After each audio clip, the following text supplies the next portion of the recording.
Hi, pastors. It's great to be with you.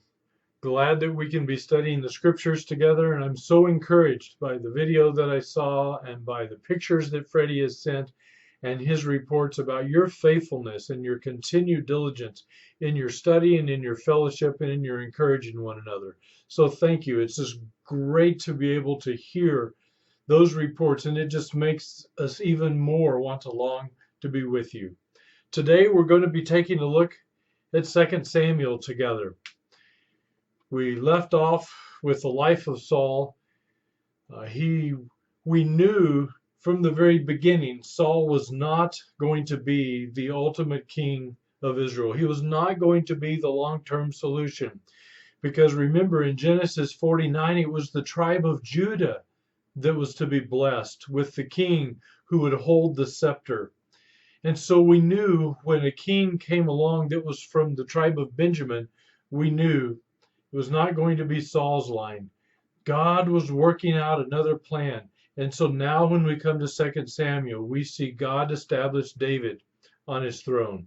I want to think about the theme that we have for the book.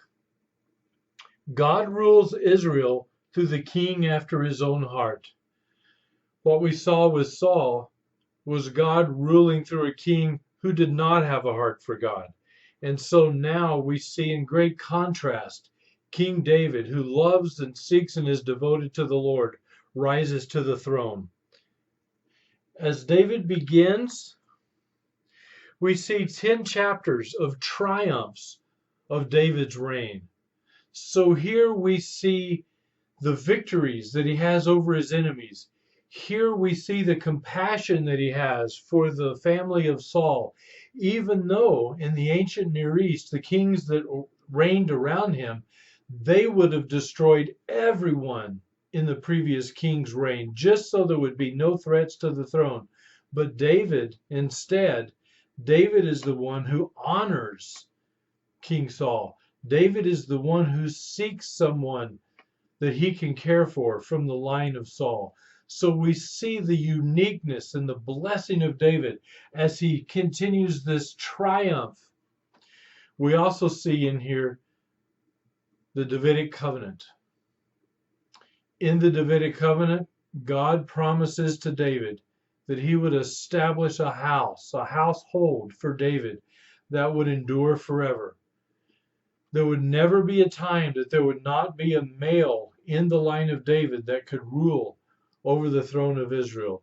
And of course, you know that prepares us for Luke chapter 1, when the angel Gabriel says to Mary that she was going to give birth to a child from Judah, and he would be of the root of David, and he would rule on David's throne forever and ever. And so David receives that promise that ultimately reaches all the way into the time of Christ the Messiah, and a promise that we still long for as we long for the day that Christ will rule over this earth with an unending rule. And so all of that is in the triumph. Chapter after chapter, story after story, David is receiving the blessing of God by being devoted to him. And then we come to that fateful chapter in chapter 11, in which David, at a time in which other kings were leading their armies out to battle, David stays in Jerusalem. When he should have been out fighting, serving the Lord, he stays back in Jerusalem. And there he falls to temptation. And he takes Bathsheba, another man's wife. And in this double sin, David commits adultery and murder. We see a righteous response when Nathan confronts David. Unlike Saul, who made lots of excuses, David said, I sinned. He acknowledged his sin. He confessed his sin. But David had started consequences in motion that even forgiveness were not going to stop. In fact, David said to Nathan, as Nathan told the story about the rich man who stole the sheep from the poor man, David said that the rich man should pay fourfold for what he's done. And what we see during the troubles in David's reign, David does pay fourfold. 4 of his siblings receive the consequences of his sin. His daughter is raped. 3 of his sons are murdered. So as you gather together to encourage one another and to help each other be better prepared for leadership in the ministry, this is an important passage for us to ponder, pastors.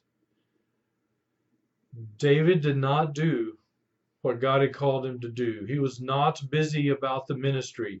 He'd become distracted, doing something else. And in that distraction, he fell to temptation. And in that temptation, he attempted, like Saul had before, to cover up his sin. But then, thankfully, when confronted, David confessed. But he also realized the natural consequences that were going to come from that sin. So as you gather together and pray and talk, this is an important time to be open and honest with each other and to be supportive of each other as we learn how to be faithful and diligent in serving the Lord and how to keep each other accountable and faithful to Him.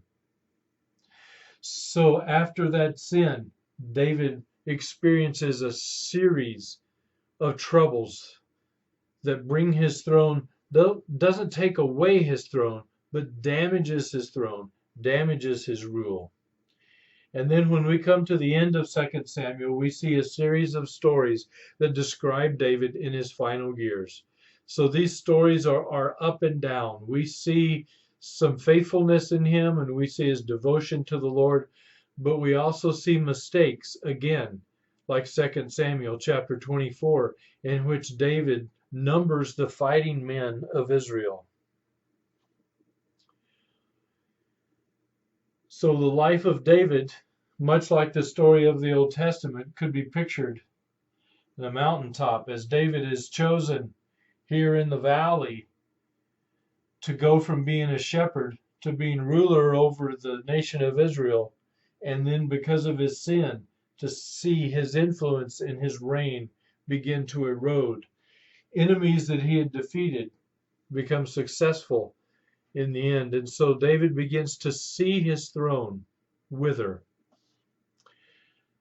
Now there's some important questions we should talk about.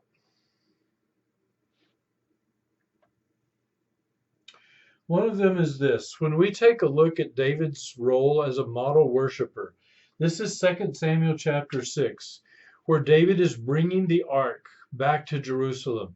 And we see his care for how he brings it, and we also see his jubilant joy.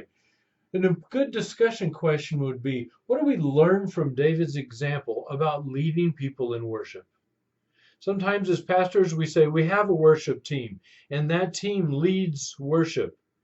But as pastors, we also are responsible as leaders of the congregation to be examples and leaders in worship. What does David do that we can learn from for leaders of worship? Secondly, as I mentioned just a few moments ago, 2 Samuel 11 records David's sin with Bathsheba. What kind of factors led to David's sins? What was it that brought him to the place of committing adultery and murder? And then why is David considered a man after God's heart, even after this sin? Some could argue that the sins that Saul committed were no worse than adultery and murder. So why is he seen differently? What is it about David that's so different than Saul? And then our last discussion question is this. What is the real sin of David in 2 Samuel 24? We see in books like Numbers and Chronicles that God encouraged and certainly blessed the counting of people, the genealogies. But in 2 Samuel 24, when David wants to do a census of his army, what is at the heart of it? What do you think is wrong with David wanting to count the armies? And so I'll have you discuss what's really behind David's motivation in wanting to number the people. So there's our discussion and our overview of 2 Samuel. I look forward to talking to you when we look at 1 Kings and Solomon begins to reign over God's people Israel.